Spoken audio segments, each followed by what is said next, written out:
বউ চাইবা হট আর সংসারে আগুন লাগলেই তো। আরে ভাই, ওনাকে কে মানুষের ঘরে জায়গা দিয়েছে? চি চি চি, ঘরে ঐশ্বরিয়া রায়ের মতো বউ রেখে। বিয়ের পরেও হিমরতি কাটে না। তো হ্যালো বন্ধুরা, কি তা করো? আশা করি ভালো আছো। ভিডিওটা শুরু করার আগে একটাই অনুরোধ, ভিডিওটা যদি ভালো লাগে তাইলে একটা লাইক করি, একটা কমেন্ট করি, চ্যানেলটা সাবস্ক্রাইব করিয়ে রাখবা এমন আরো মজাদার ভিডিও পেতে। সকালে উঠি আমি মনে মনে বলি, সারাদিন আমি যেন নেকামো করেই চলি। কি বলছিস তুই? মিশা কাকু যেমন করে দিলে জাটি, আগে ওনার মুখের কথাটা কি একটু শুনি। বাত তো সহি চলো নিজের ভিডিও নিজে দেখি না। হ্যাঁ ভাবি এই মেয়েটা তো মেকআপ কি করে ভাই। এই তো শুনলে মিশা কাকু ইনার মুখের কথা, এই কথা বিশ্বাস করতে লাগে না আর কোনো কথা। আগে জানলে কি আর আমি একা এই ঘরে আসি। আরে ভাই, ওনাকে কে মানুষের ঘরে জায়গা দিয়েছে? অ্যাকচুয়ালি ওনাকে মানুষের ঘরে জায়গা না দিয়ে গোয়াল ঘরে জায়গা দেওয়াটাই বেটার, কারণ ওনার এই ঘরটা পছন্দ না।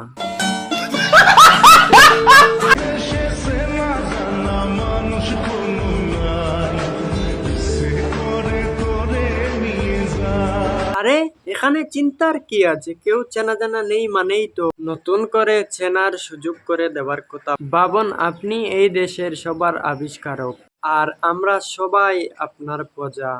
আচ্ছা, বউ চাইবা হট আর সংসারে আগুন লাগলেই তো।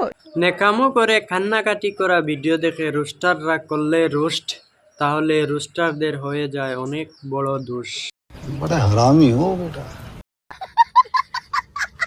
আশায় আশায় রাইখার বন্ধু দিল রে। এইসব ফালতু গান করছো কি জন্য? মনে খুব দুঃখ লেগে গেছে নাকি? তোমার গানও করতে পারবো না। বিয়ের পরেও হিমরতি কাটে না অসভ্য।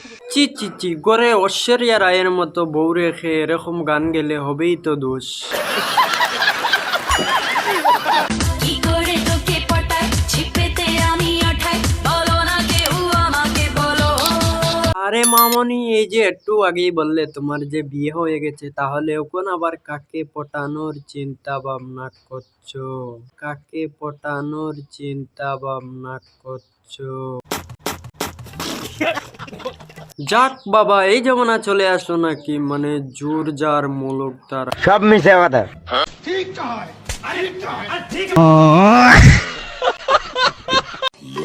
আমি খারাপ এটা আমার 14 গোষ্ঠী জানে, কিন্তু তুই যে ভালো সেটা সার্টিফিকেট দেখা। এই দেখো, আমার শরীরে তোমার মতো দাউদ নাই, তাই ডাক্তারও আমার এইরকম কোনো সার্টিফিকেটও দেয় নাই। আচ্ছা, ও ভাই মারো, মুঝে মারো। তোমার সাথে সারা রাত জেগে কথা বলে আমার চেহারা নষ্ট করে ফেলেছি, আর সে তুমি নাকি আমাকে রেখে অন্য কারো চেহারায় মুগ্ধ হয়ে আমাকেই ভুলে গেল। আহা, মামনি কি বলে? আগে ওনার মুখের চেহারা ছিল টমেটোর মুখের মতো, আর এখন সেটা বদলে হয়ে গিয়েছে টমেটোর বুকের মতো।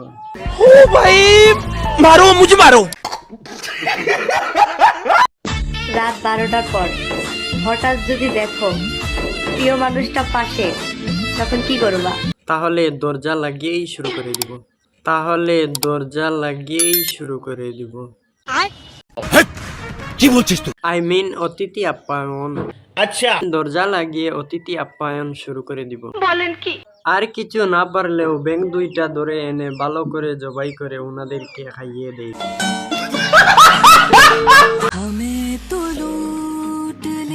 বলেন কি?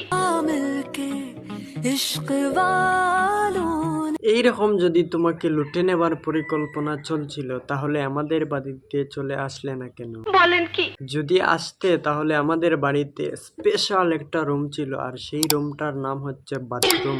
তালা দিয়ে রেখে দিলাম মনে তোমাকে। আচ্ছা, ইস্কো আলী কিতা তার বাপেও ইয়া নিতে পারলাম না, মানে তালা ছুটাইয়া। এটা আমার বউ, এটা আমার শালি। যাক বাবা, মনে পড়েছে, না হলে এখানেই ঢুকিয়ে দিত তোমার পিছন দিয়ে বাস। খাইতে গেলাম ঝালমুড়ি দেখা তোরে সুন্দরী। আচ্ছা, খানা উঠলো পেটে, ক্রাশ খাইছি, ক্রাশ খাইছি, ক্রাশ খাইছি। বেশি কাশ খেতে যেও না, কারণ কাশ খেতে খেতে খেতে হবে তোমাকে ঘাস, আর তোমার পিছন দিয়ে ঢুকে যাবে এত বড় একটা বাস। আর তোমার বাস দুকা দেখে আমরা বলবো সাব্বাস। अच्छा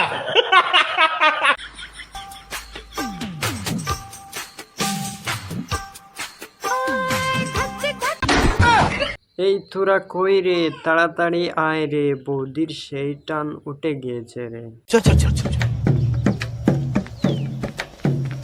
गाड़ी स्टार्ट कर। পুকুরে থাকে মাছ আর মাটিতে থাকে ঘাস।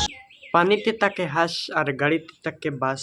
তুমি আমার কাছে আসো, আমি তোমায় দিব অনেক বাস।